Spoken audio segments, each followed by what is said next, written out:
Hi, my name is John Martin. I'm the publisher of Vice magazine.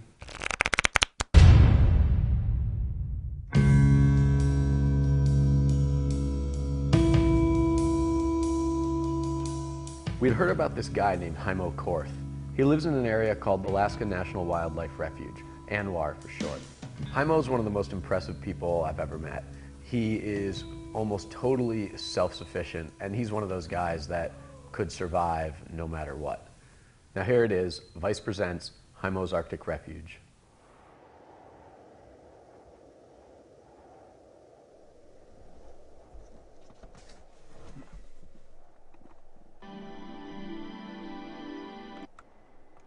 Some good news on the housing front. Here it is. 4, visibility 10, patchy fog, few clouds at 5,000, 6,000 scattered, temperature -2, dew point -2, Anaktuvik Pass, wind 010 at 5, visibility 1 1/4, ceiling 400 overcast, temperature 0. Me and Edna are the last ones left to actually live out here. The rest live in Fairbanks, and they just commute from Fairbanks out here, spend a month or two, and then they go back.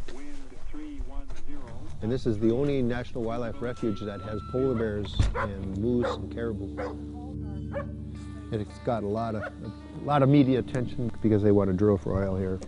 The vast majority of Americans against it. Eventually, they just want to get people out of the land here. That's why this permit for us to be here is only good up until the death of our last child, and then after that, that's it.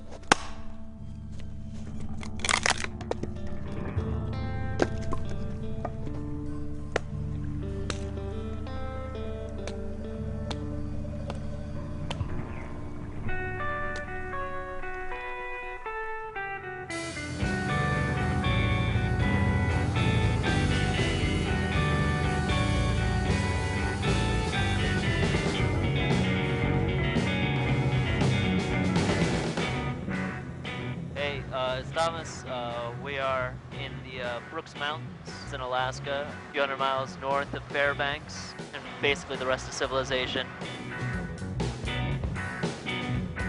We're going to the cabin of Haimo Korth and his wife Edna. He's been a trapper up here for 30 years, carved out his own life, lives completely by his wits with a little assistance from the occasional bush plane.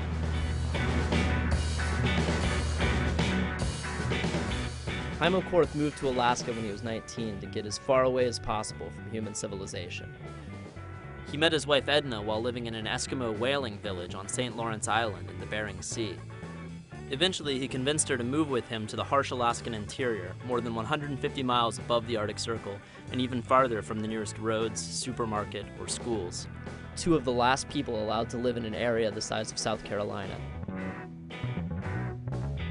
Their nearest neighbor is about 100 miles away, and the only chance of emergency medical care is by calling the Army for a helicopter ride. They've managed to raise a family out here while dealing with the fearsome climate, isolation, predators, and the drowning death of their firstborn daughter. The Korths migrate annually between 3 separate cabins. Rotating cabins keeps them from depleting the resources in any one spot and ensures that there should always be enough fur and meat available for them to make it through a winter. We're going to spend a week with them and see what it's like to live on America's last frontier. Just look for a straight gravel bar, straight's the key thing, hopefully into the wind. Oh, there's his cabin. Oh yeah. Oh, there's his tent. Landing should be still all right at this time.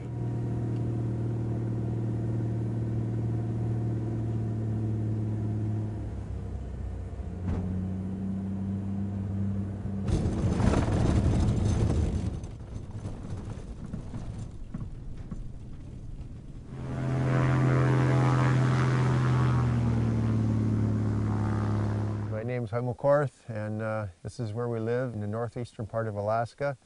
It's beautiful, 3 degrees this morning. My name is Edna Korth, and I'm glad you guys are here.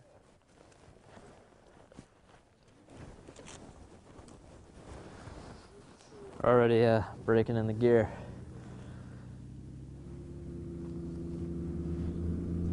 This is our lifeline. It's about to head back to Fairbanks.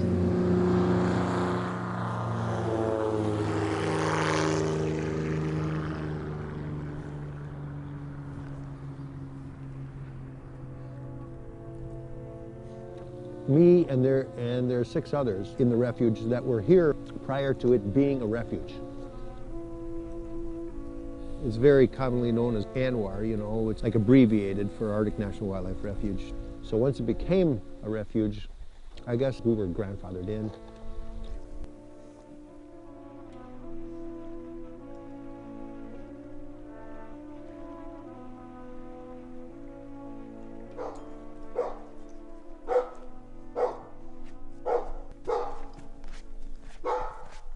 Bear alarm. Oh, look at all that meat.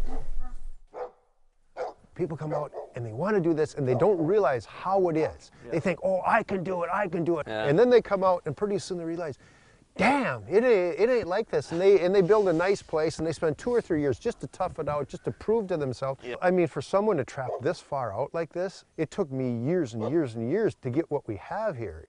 Now, come over here. The reason we set up this tent is because if the cabin ever burns down, the tent is here, it has a wood stove, it has wood in there, it has cots in there, it has extra clothes, extra sleeping bag that would actually save your life. It's very important. You know, I mean, to be out this far without something extra to get into, you're running a high risk. Stick the branches in like that. Here's the stock market, which really affects you out here. You know? Okay, do you think you can get it going? I think so. Okay, you'll learn really quick. Okay, close it up. Our youngest daughter and her husband were sleeping in here when they came up here last month, you know. Our other daughter and her child, we had the grandkid up here. That's great. Yeah. When we built the house, when the girls were small, we put moss and logs. Is there anything else between them? Like? No, just moss. Just moss and log. Yeah. Wow. Rhonda, she's 24 and she's working at the emergency room. Corinne, she's married and she's 20 and she works at Sportsman's Warehouse. She wants to go back to college. A week before you guys were here, they were both here for 10 days. But it was nice to have them out here, but kind of crowded. Yeah. Well. These are some of the caribou that we shoot. These are the heads from the caribou, and we eat the heads. When we're going to eat them, we just saw off the horns and skin the head, and then we take the eyeballs out, and then we roast the rest of it. We eat the tongue, the cheeks, the lip, the brain, everything. It's good eating. It is. It's a very good eating. What's in the bag? Oh, a bear skin. Oh. A bear skin. This bear came into the yard to get the meat. How long ago? A week ago. Oh. A week ago, yeah. I just walked over here, and all of a sudden I look up and there's a bear standing in front of me. Edna, I need my shotgun. So with this much meat around, he'll just keep coming back. It's not good. Yeah. You know, so you got to do something about it. This is caribou meat, the hind leg, a good healthy sign that if you kill an animal and it's fat, the animal's healthy. Yeah. If it's skin and bones, there's something wrong with it. Yeah, yeah. And this here is part of a moose neck here. Here's the side of ribs, you know. It's huge. Yeah. These fish are all king salmon. Okay. And these are the ones in the summertime I catch, and then we save these and use these for trapping bait. These are used primarily for marten, mink, link, wolf, wolverine, fox, weasel. Kenai, huh? She's half husky and half Akita to alert us when there's bear and stuff. So the dog stays outside because I don't believe in a dog coming in the house. I'm really against that. These drums are used for storing food. Craisins, you know, pancake mix. And this way a bear can't get into it. We have an extra satellite phone and it goes in there, and that is in case the cabin burns down. How long have you had this cabin? Oh, we built this one in 1984. And this pole here, this is a tree that was here and it died, but I attached the satellite phone antenna to it, and then this other antenna right straight up, that's for the aircraft radio, so I can talk to airplanes. And the salad dressing and the guns? You know, the shotgun in case there's a bear, it's rifle here for the caribou, and this 22 for grouse, and the salad dressing and all that. Keep it cool out there. Damn, let me get my coat, I'm freezing. You guys ain't cold? I'm getting there. I'm getting there now, I gotta get my coat. Hello, Edna. Oh, this is the antenna for the radio right here. In the middle of winter, geez, we pick up Europe easy. London comes in real easy. Tokyo, all that. And you know, China somewhere, I don't know. they all come in. Are these all your traps? All? No. This is maybe 1/100th of them right here. Where are the rest? All over. Oh, they're already out and set. Yeah, a lot of them. This is for marten and then mink and muskrat, you know. And this is a beaver snare here. We put this under the ice for beaver. And then here's more snares right here. John and John, they're getting a shotgun. But I want to say, the dogs go nuts. More likely or not, it's a moose or a caribou, but it could be a bear. How are you guys doing? Doing all right. Yeah. Basically, they're like our bear alarm.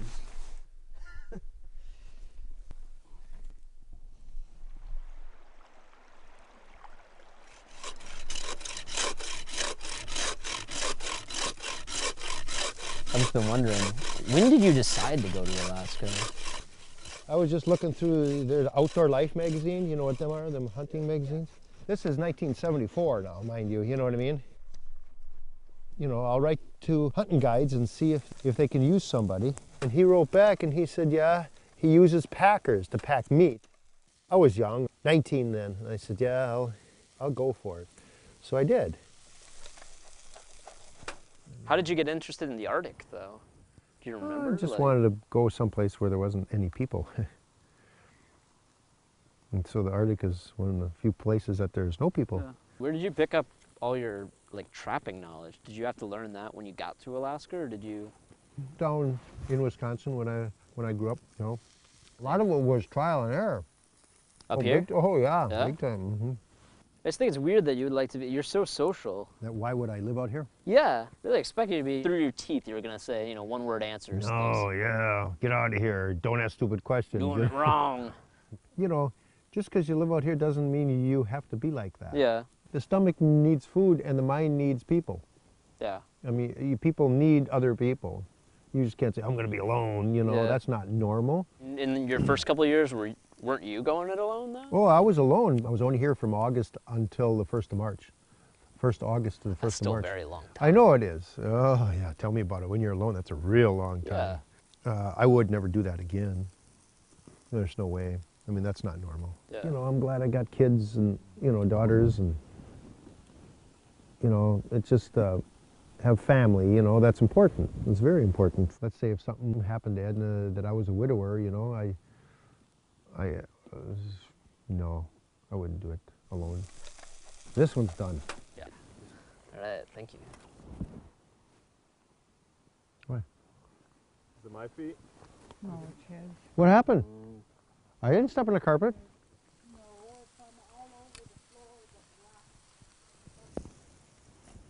Well, of course it's black. I'm stepping in the mud right now.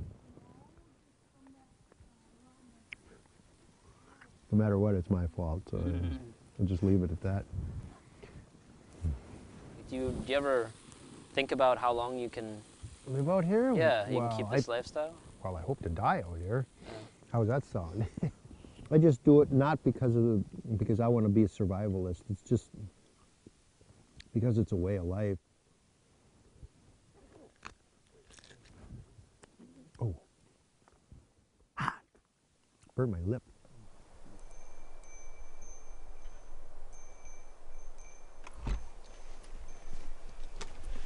There you go. You ready? Shall we?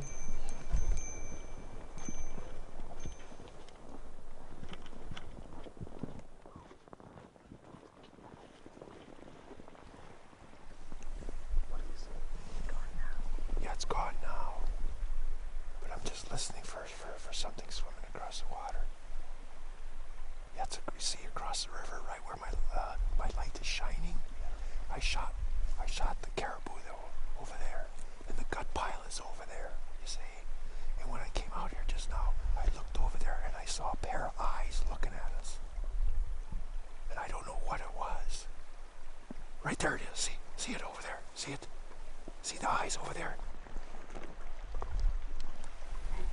Okay, nobody talk. Let's just go over there and get water.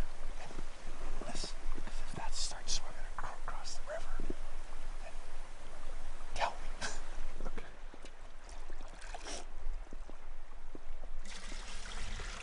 Water is as clean as the East River.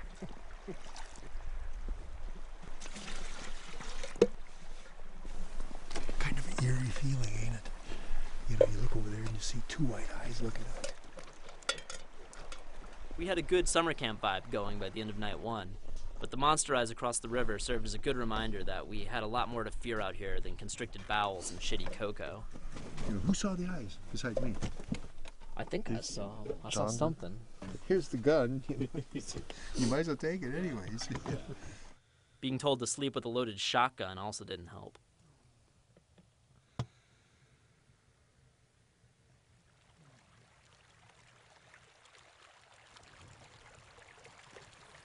It's another day in the Arctic. We got about 2 inches of snow last night. This morning, I woke up to a gunshot. That was evidently Haimo popping a squirrel. Just want to check on the temperature before we go in. It's 20 degrees. I think it's good to point out how far down these thermometers go, and that is to -80. But that shit hopefully happens months from now, not tomorrow. There's a chair over there. Oatmeal? Okay. How is oatmeal today? Oatmeal's great. There you go. The 22 for grouse and that. Yeah. You know, so we can have dinner. Yeah, there you go. Okay. There you go, right on. We do this every year. This time of the year we go fishing, Arctic grayling, so we could eat them at winter time. I went fishing a lot with my dad. I hunt and trap with him because I was the oldest. Where did you grow up? Sibunga, St. Lawrence Island. I mean, you're following the same route you normally take. After living out here for 35 years, you just know. It's just in you. A person just has a sense in them. You just know where you're going. Look at this. See these big slivers like that and this and that? This was cut down with a stone axe, you know, prior to the white man coming here. Because there's still stuff out here like that. When did you first come to the bush? In 1982, we got to the lower cabin. Haimo has a little tiny cabin that you could walk around like this. I thought to myself, what am I getting into? And then 2 days later, I told him, you got to do something about the roof because I'm walking around. You hold the line, flip it back, and then as you cast, you leave go of the line. Oh, did I? Shoot. I think I put it in the tree.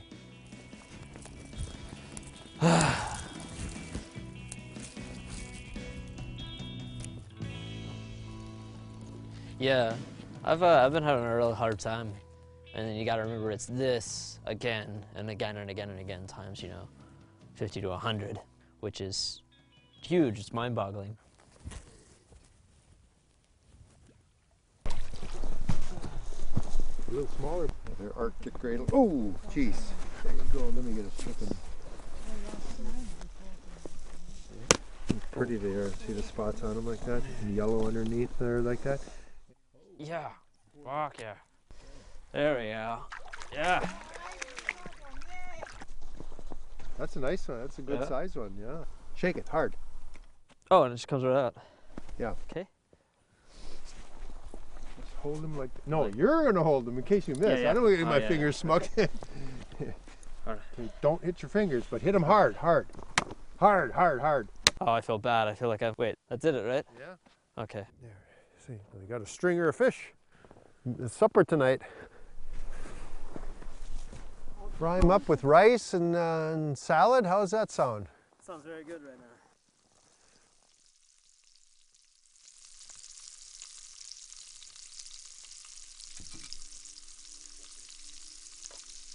Well, dig in, you boys.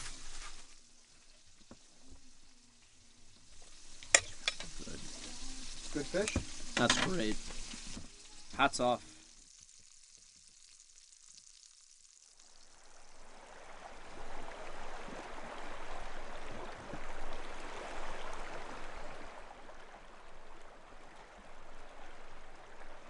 We're going to go hunt caribou. We're going to go climb up to a ridge and we're going to look for caribou, and hopefully there'll be caribou, and if there are, then we'll shoot a young bull or else a lone cow, and we'll have some fresh meat.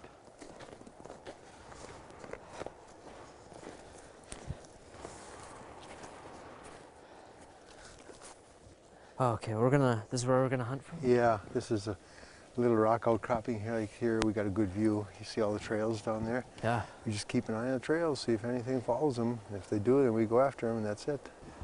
And we'll be at it. Oy.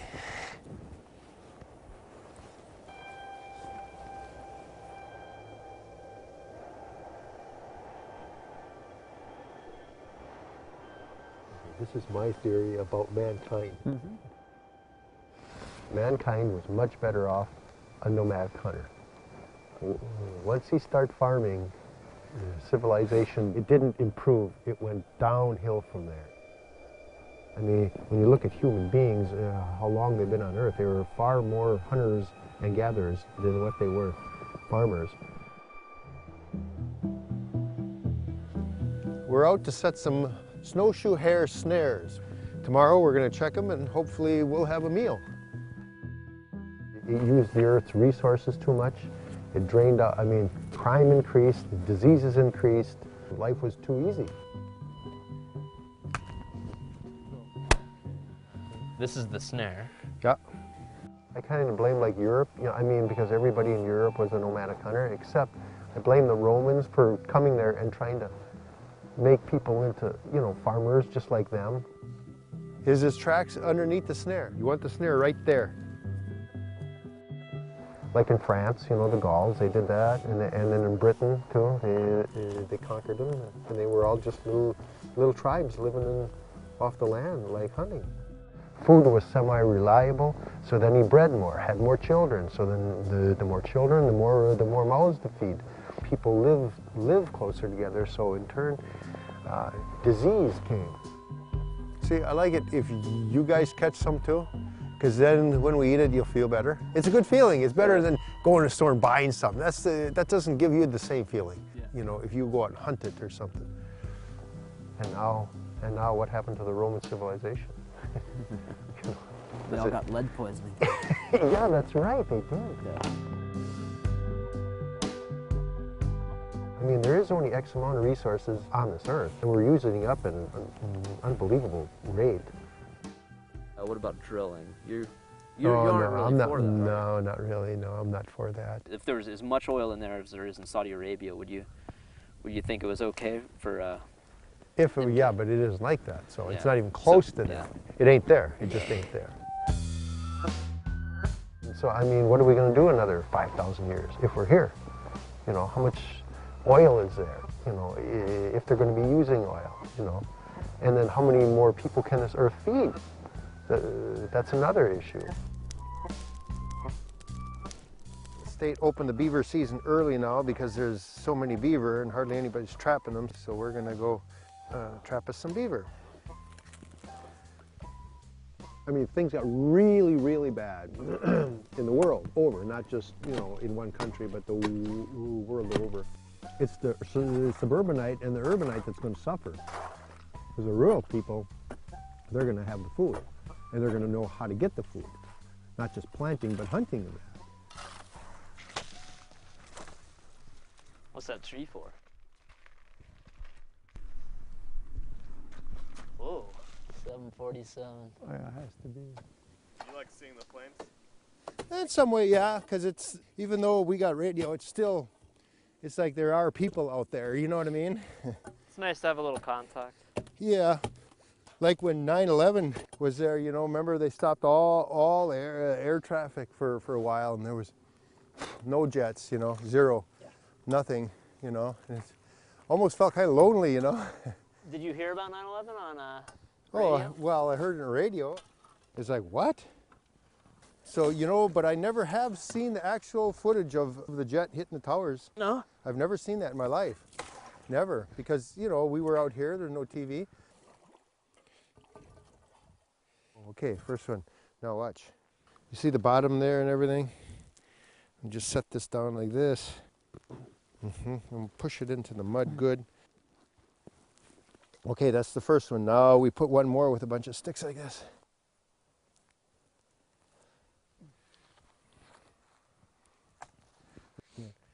That's it. It's just so vast, huh? It just goes forever and ever and ever. No roads, no No trails, no people, nothing. I don't know whether that's comforting or terrifying. Well, it's comforting me, but it depends the way everybody feels different about that, you know? Yeah. I feel safe.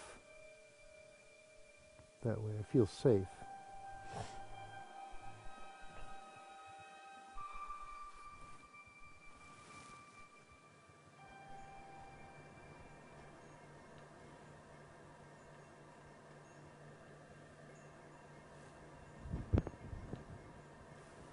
You check Mammoth Mountain, Groy Mountain. Give me the binoculars. Let me look over there on the mountains.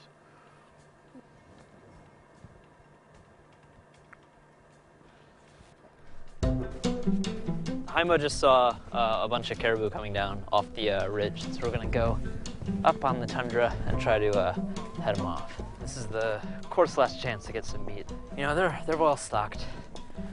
They could survive without it, but you know, it would be nice for them if before the herd heads off, they could take one more. Something scared them, yeah. If they ran into a wolf or bear. Shit. Yeah, oh yeah, oh yes. Damn.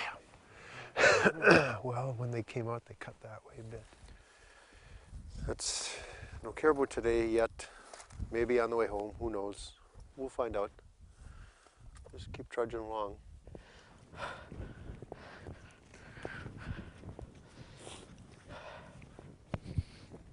Something killed the calf caribou here. Either wolf, wolverine, or bear. One of the two. Oh yeah, look at all that fur. Yeah. The bone, see the pelvis bone, the backbone?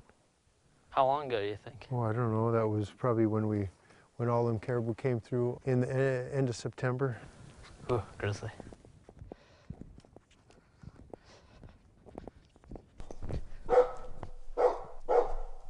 Let me get the saw.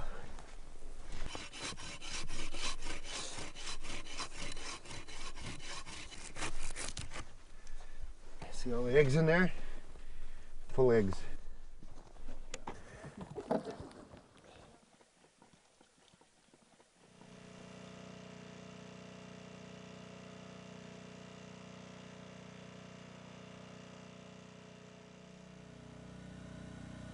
Is that the whole year's catch? No, that's not 135 mark. That's only like 50 or something like that. Corinne and Scott. Oh, that's out here recently. I'm into movies somewhat, you know.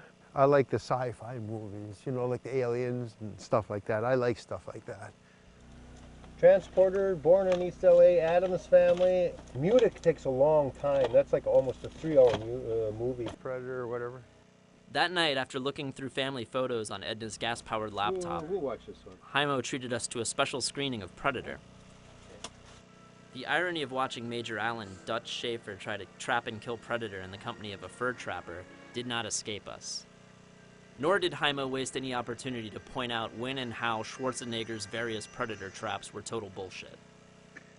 At this point, it was very easy to forget that we were on the furthest brink of human civilization, and not just sprawled out on a friend's couch, basking in the glow of a TBS staple.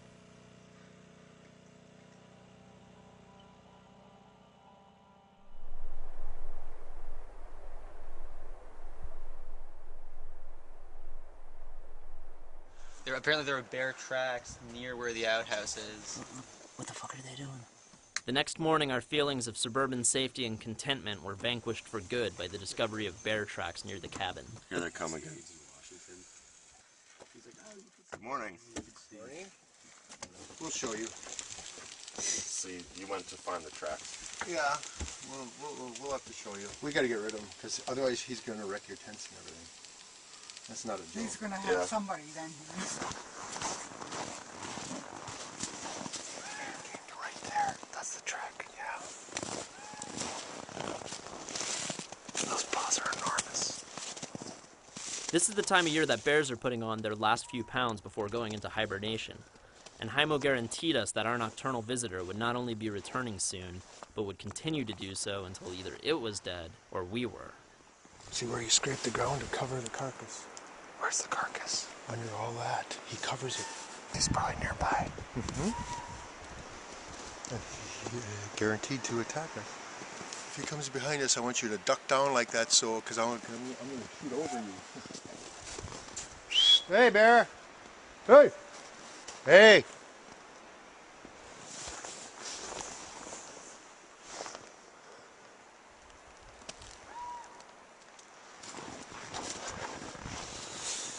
Pretty spooky back there, huh? Yeah. Just with the carcass and so is he eating the other bear carcass? Oh yeah, they do that all the time. They eat one bear, eat another bear constantly. No manners amongst bears. Well, remember he raked it all in and covered the carcass Oh, you like got to see the carcass. All our farcical bear alarm jokes from earlier in the week were revisited, but this time in deadly earnest. If we so much as needed to shit, we had to take a shotgun with us and establish that we were in clear shouting distance of someone else. Apparently there were bear tracks near where the outhouse is. I've been told to carry this with me. Don't shoot this way. Right. If you see him on that side, shoot at him. Right. That way. And a killing shot is where? Like head or the heart? The chest. Chest? Yeah.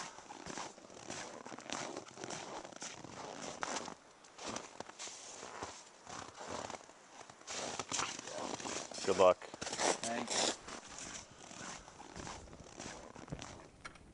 So we're eating moose tacos tonight? Yeah. Taco night. Jaimo's favorite. You'll see I'll just have 2 taco shells tonight, and there's 10 or 12 in a box. He'll eat the rest. How do your daughters eat a lot? Yeah. Were you worried when they were little about bringing them up out here? Oh, no. No? I taught them since they were 5. And Emma told me went to boarding school for a couple of years. Or I don't know. yeah, both of the girls did because I think it's time for them to move. You know, I told them I didn't want to teach them anymore because I don't want to do high school again. There. We just open it. It's too hot. It's too cold. The first taco I ever had, it's like I fell in love with it. I said, man, what have I been missing all these years? Oh, it was good. Ooh, I loved it. Any kind of Mexican food, I had to come to Alaska to have it first. Alaska. This year is exceptionally weird. It really is. This is the 3rd time a neighbor come in. I think that is. There are more of them? I think so. I think so. Until everything's resolved, we're going to have to stick close, you know. Well, and what'll it sound like? The dog will tell us in a heartbeat, you know. That me and Edna and you, we're going to have to boogie out real quick and take care of it. I'll be the last person. You're going to be right with us. You and me will be in the lead, especially you. You'll be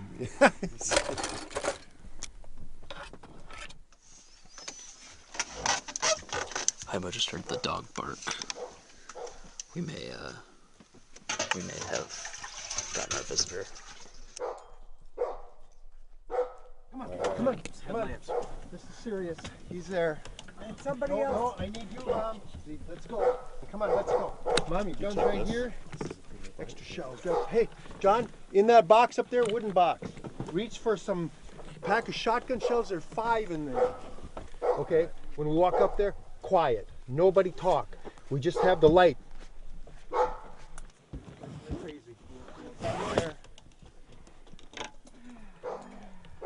Wait for me, Mr. Gordon. Don't get upset. It just got dark. There is a bear. Oh my god. This is...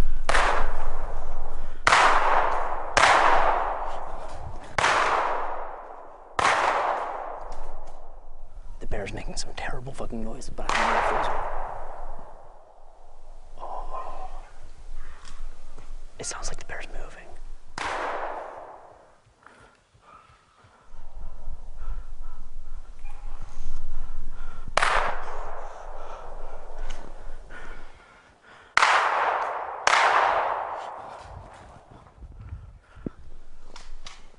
How the fuck is it still alive? I don't know. dead. Can we come? We're good?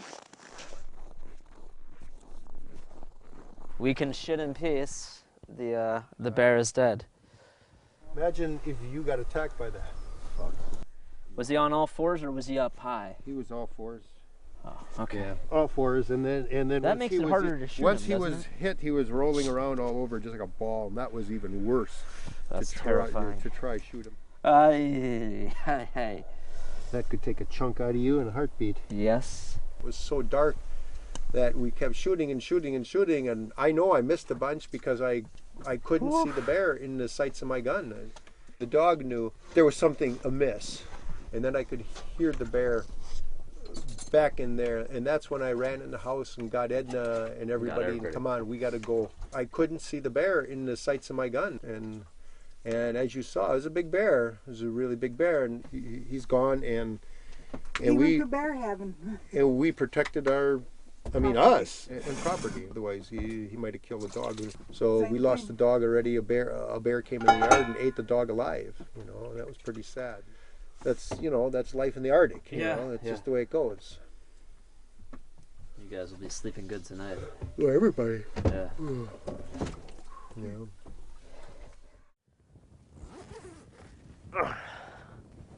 Morning.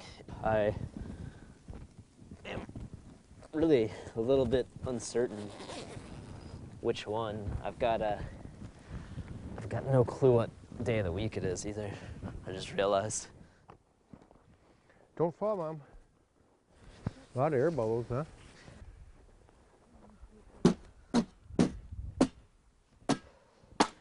How are we looking? The situation looks quite bleak. Oh. Maybe in the morning. We'll just come here tomorrow and see what's there. Just have to do that. We gotta go deal with that bear right now. It's just like lying there in the middle of the trail. We're gonna have to skin it, de-skull it, and do something with the meat that doesn't involve leaving it for another bear to come and try to eat. There's the bear. Still dead? Oh, yeah. I wouldn't want to fool with a bear like this. You'd be in deep doo-doo. Stinks. Whew. Because his belly was full, so he just stink pretty bad. 2, 3. Oh.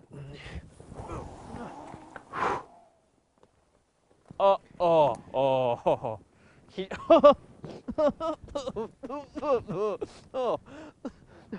oh God. Oh, that's, Terrible, huh?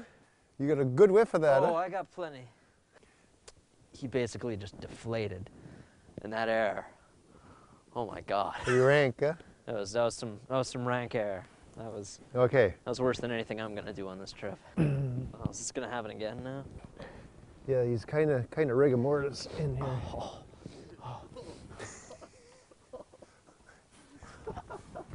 You smell? Yeah. He does. And I could use somebody else to help too. You guys spread the arms, okay? Watch your fingers. Yep. I learned this from a hunting guy that I work for. He taught me how to skin bears. Without him, I wouldn't be up here. He's the one that offered me the job, so I moved up here. Okay, now bend down hard, real hard. There you go. That's what we needed. Now, I want you to put on a pair of rubber gloves because you're going to grab the meat now. I mean, this is more than one slug. And right here, look at that. You see what I'm saying? Like, I feel like a lot of people would see this and just automatically be like, this guy must hate animals. No, I don't hate animals, not in the least, you know, because I want them to see them here all the time. I do. Yeah, you live among them. Everybody's ancestors were hunters and trappers. Everybody.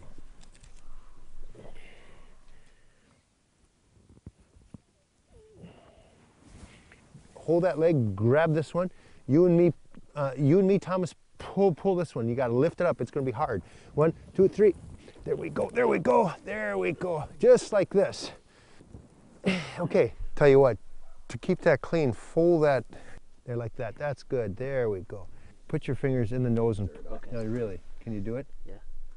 Oh, that feels kind of odd. Okay, now.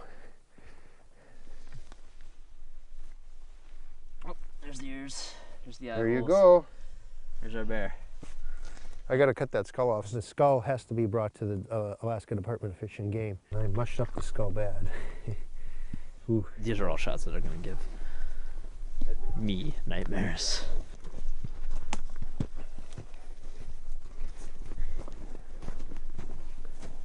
It's not so bloody this way, you know what I mean? Okay, push it down like this.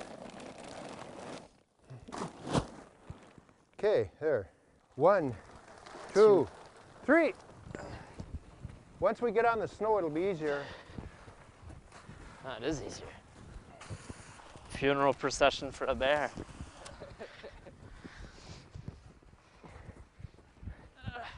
To there. That's good. Okay. Well, let's go check snares. When do you start getting really busy with the trapping? Like, when does that kick in? In November. November?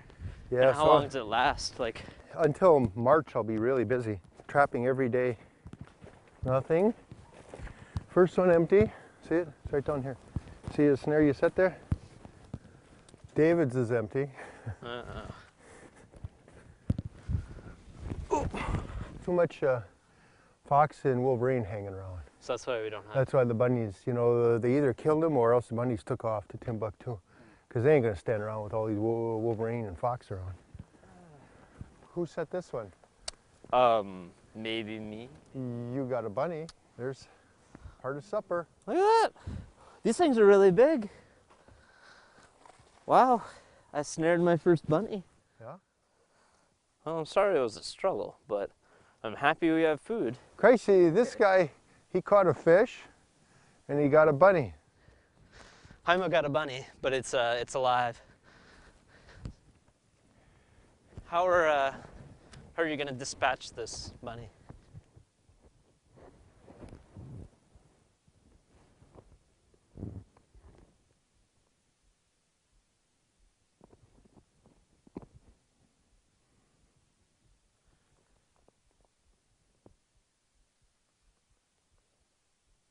Is that not the final?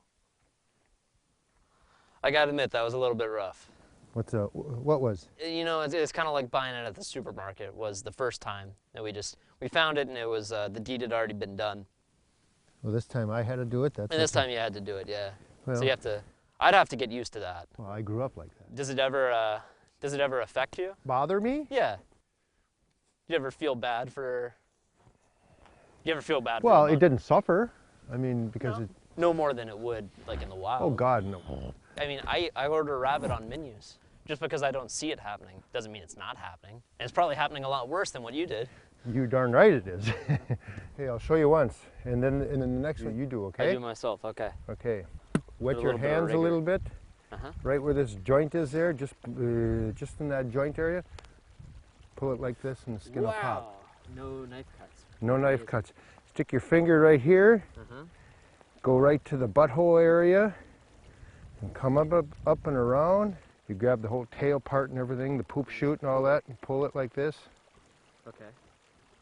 You know, there wasn't a time when, like, all us animals, you know, hung out together. We treat them. Animals are not people. That's a Disney World. I mean, people that say, my cat or else my dog, that's my kid, that's my child, that's a bunch of baloney. It's not even close. There, okay, just cut up now, cut up.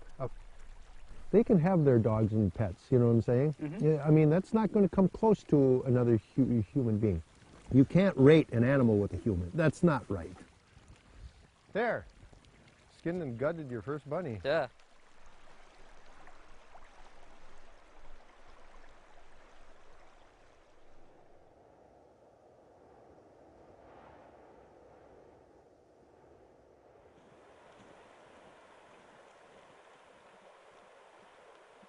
You guys ready?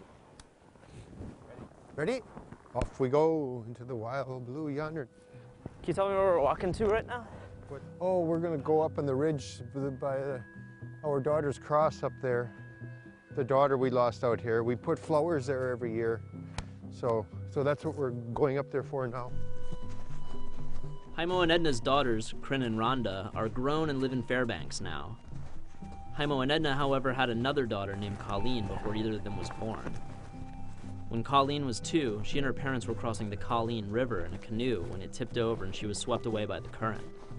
We were floating down to the lower cabin. We had that sweeper on the bank. It tipped us over. She drowned and floated. We couldn't reach her in time.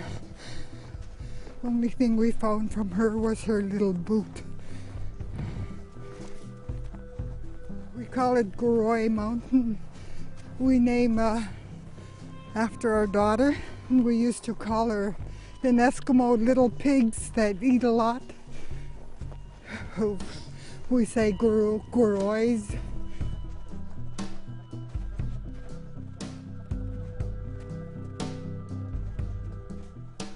Did you try to have this hill renamed? Yeah, you got to go through a couple committees. The state said that she didn't do anything significant. That's awful. Basically. She would have been 28 years this year.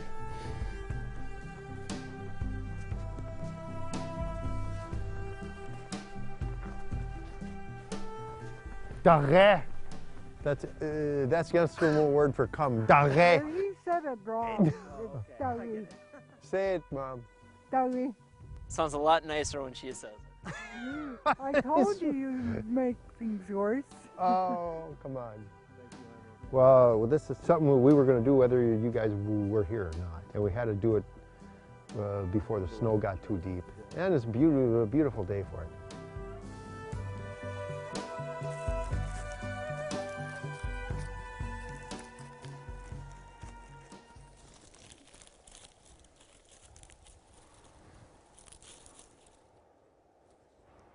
A little bit.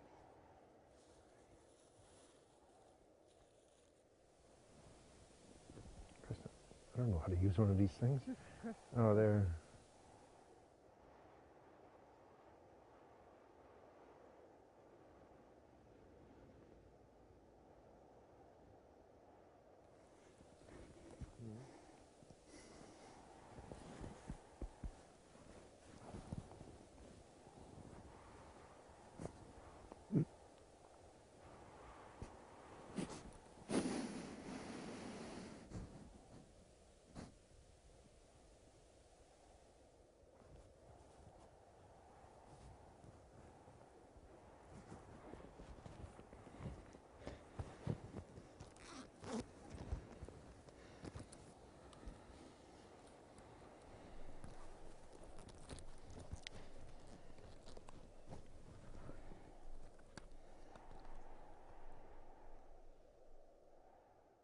You want this?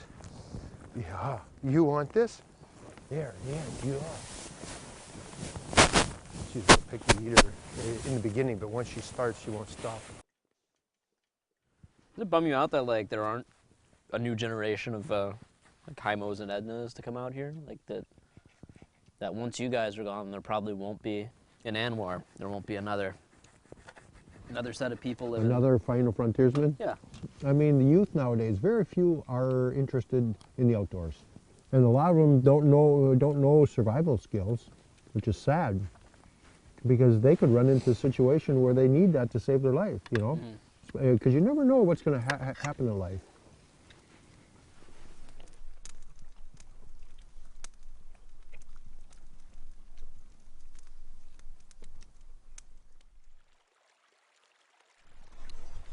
Last day at camp.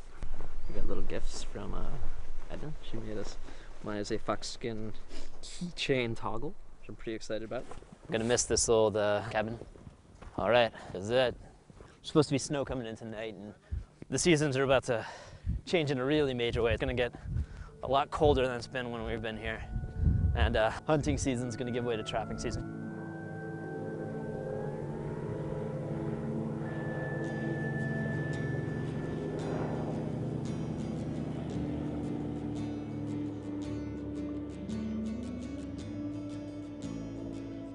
Folks like Haimo and Edna and the bush pilots out here, they're the last. I mean, They're some of the last people from whom you can learn like this, dying skill set.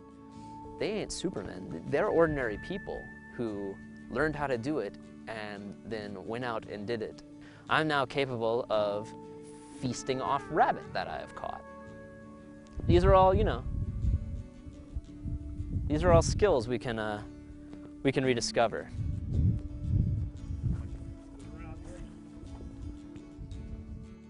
All right, guys. Goodbye. Have a good winter. Yeah, you too. Yeah. All right, bye.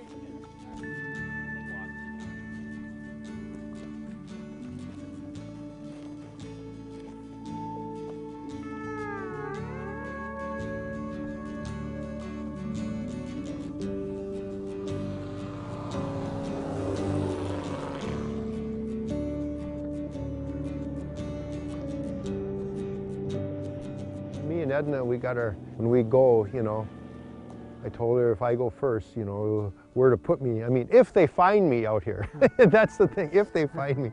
And then my ashes are going to be way up in there. That's where I wanted them. And then Edna said she wants to be here,